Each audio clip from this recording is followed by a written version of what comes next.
Packet milk ని 5 degree Celsius దగ్గర ఎందుకు స్టోర్ చేయాలో తెలుసా?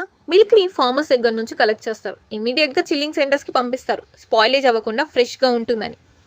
మిల్క్ ని స్పాయిల్ అవ్వకుండా 4 డిగ్రీ సెల్సియస్ దగ్గర చిల్లింగ్ సెంటర్స్ లో కూల్ చేస్తారు. ట్రాన్స్పోర్ట్ టైంలో మిల్క్ సేఫ్ గా ఉంటుందని. మిల్క్ కి ఫ్యాట్, వాటర్ మిక్సింగ్, బ్యాక్టీరియాలు అన్ని టెస్ట్ చేస్తారు. క్వాలిటీ పాస్ అయితే నెక్స్ట్ స్టేజ్. మిల్క్ ని హై టెంపరేచర్ కి హీట్ చేసి హార్మ్ఫుల్ బ్యాక్టీరియాని కిల్ చేస్తారు. Milk is safe for human consumption. Milk fat ని ఈవెన్లీ బ్రేక్ చేసి క్రీమ్ సపరేట్ అవ్వకుండా చేస్తారు. టేస్ట్ అండ్ టెక్స్చర్ సేమ్ ఉంటుందని. మిల్క్ ని ఆటోమేటిక్ మిషన్స్ లో ప్యాకెట్స్ లో ఫిల్ చేస్తారు. సీల్ అండ్ డేట్ స్టాంప్ వేస్తారు to maintain hygiene. Packet milk ని కోల్డ్ స్టోరేజ్ వెహికల్స్ లో షాప్స్ అండ్ సూపర్ మార్కెట్స్ కి సప్లై చేస్తారు. ఫ్రెష్ మిల్క్ కన్స్యూమర్స్ కి రీచ్ అవుతుందని.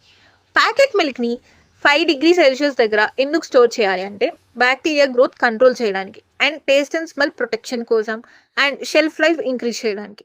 మరి ఇలాంటి మోర్ ప్రొడక్ట్ ఇన్ఫర్మేటివ్ కంటెంట్ కోసం do follow and like our account.